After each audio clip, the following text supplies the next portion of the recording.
Hello dear learners, I am Prabha Biju Chako from the Department of Computer Applications, Bhopal School of Social Science, Bhopal. Welcome to Module 7 of lecture series on web designing. Today we are going to learn forms in HTML. I have divided this particular topic in two parts. So today we will be discussing the topics of part 1, where we will be learning the introduction to forms in HTML. Then we will be learning all the tags and subtags that is used to generate forms in HTML. Then we will seeing the syntax and attributes, then form controls and input elements. So why forms are required in HTML? HTML forms are required when you want to collect some data from the site visitor. For example, during user registration, you would like to collect information like the name of the user, email ID, address, etc. So HTML form is a segment of HTML document which contains controls such as text fields, password fields, check boxes, radio buttons, submit buttons, etc. HTML forms facilitates the user to enter data that is to be sent to the server. A form will take input from the site visitor and then will post it to a back-end application such as CGI, ASP script and PHP script. The back-end application will perform required processing on the passed data based on the defined business logic inside the application. Here you can see the syntax. The entire form must be enclosed within the form tag, and all the rest of the elements and subtags will be declared in between the form tag. Here you can also see two sub attributes of form, that is action and method. These are the attributes of form tags. Action attribute, the backend script ready to process your passed data. So action attribute is used to make the backend script ready that will process the passed data. Second one is method. Method is used to upload data, and the most frequently data used for method is get and post. Next attribute is target. It specifies the target window or frame where the result of the script will be displayed. Next is enctype. Enctype attribute is used to specify how the browser encodes the data before it sends it to the server. And these are the two possible values, that is application or XWWW form URL encoded, and this is the standard method. And second value is multi-part or form data. Now this is used to upload binary data that is in a form of like image or Word file. These are the list of form controls. These controls are used to collect data in HTML form.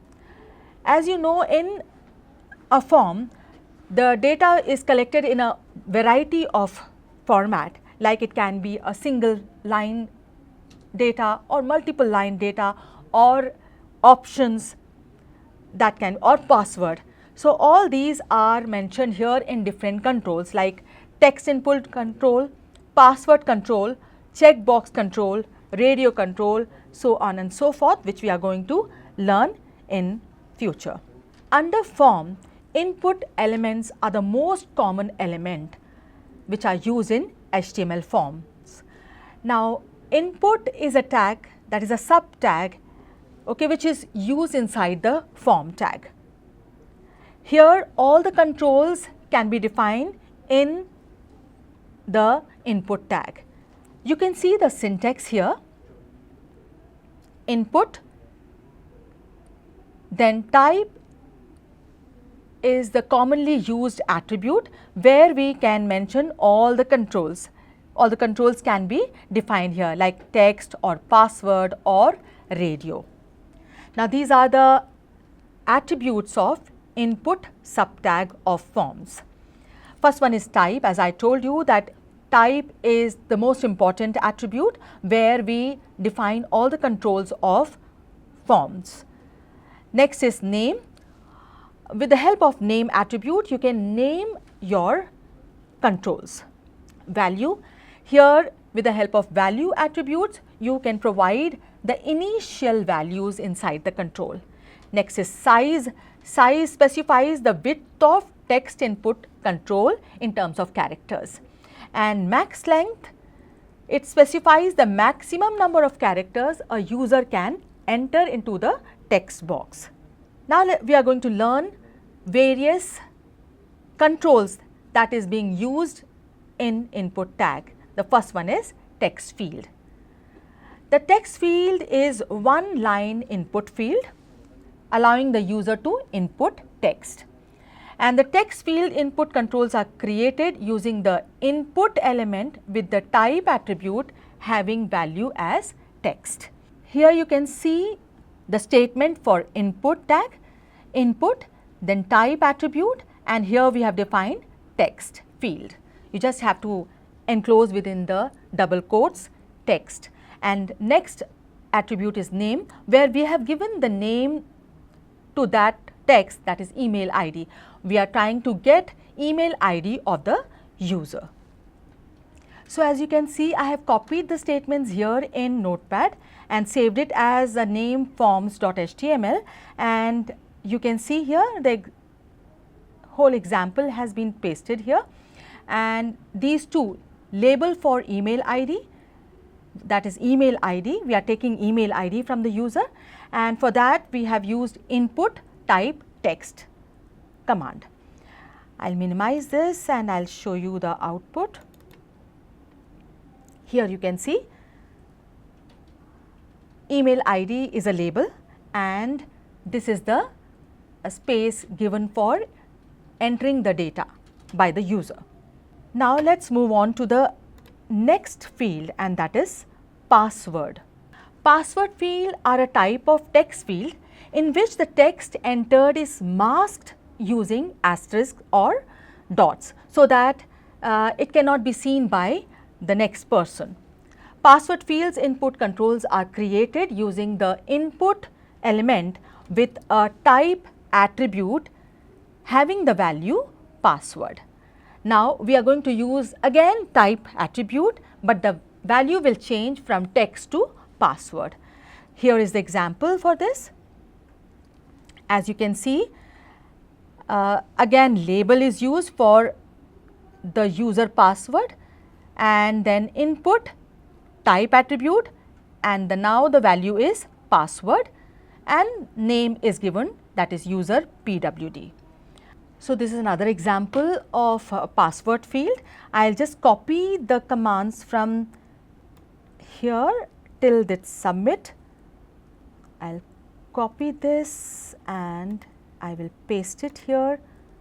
Okay, as you can see, I am going to paste all the commands, all the controls here in the same program named forms. I will save it and I will show you the output. Okay. As you can see here, here we have to make use of br command so that it will come in the next line. Okay. Username, it will take username and then password. Now password, when I enter, sorry, this is the user ID. So let me type my name Prabha, and then password, as I have told you that it will prevent, it will mask the actual data. Okay. In place of the actual data, it will display asterisk or dots. I submit. Okay. So this is a submit button also shown here. I will explain you later about this. Moving back to our PPT, we will learn radio button. You know the use of radio button. Radio button allows you to select only either of the options, any one of the options given. Okay. So radio button is one of the field used with input tags. Radio buttons are used when out of many options, just one option is required to be selected, just one option. They are also created using HTML input tag, but type attribute is set to radio. Now, this is the third field we are learning, radio button. So, in place of text or password, the value of type will be radio now. Okay.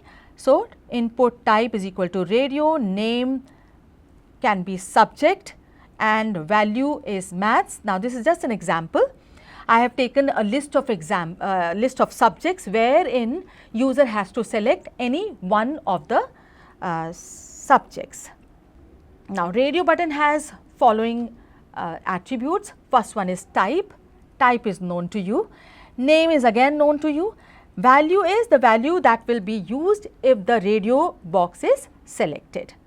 Next is checked, set to checked if you want to select it by default. If some of the option you want to keep it checked, by default it will be selected. So, that for that you need to go for checked attribute. Now, this is one of the example of radio button. As you can see here, for selection of gender, two statements are given: input type radio, name gender, ID is male, then label for male. Okay. So, you have to label male or female. So, for that we have done labeling also, and two input statements. Okay, one for male and another for female. Again, I will copy this much, copy and go to Notepad and here I am going to paste this. Press Ctrl S and check the result. Okay. As you can see here, select gender has come, male and female, either of the gender. User can press the option and press the submit button. So, that was about radio button. Next input field is check boxes. Check boxes is just opposite of radio button. Check boxes are used when more than one option can be selected by the user. They are also created using HTML input tag, and now the value of type attribute will be checkbox. Now, here you can see the example. The same example I have taken for checkbox also, like two subjects, maths and physics. It is almost same like radio button. Only thing is you have to, in place of radio, you have to add checkbox. And the attributes are also same like radio button. You can provide values, you can provide default value, selected default value. And this is the example for checkbox. The user has to select subjects. So, the first input statement is given, type will be checkbox, name is given, ID is used, then labeling is done for the first subject, that is maths. Next is again second statement for next subject. Likewise, you can have multiple statements for multiple options. Again, I will go back and copy this, take it to the Notepad. I will just add some BRs here. You know that BR is used for line break, and one more BR is required here. Control S, and we will see the result. Okay. So, this is the result here of checkboxes. I can use multiple subjects here, okay, and submit. So, that is all for today's module. We will be learning more fields of input in the next module. Thank you.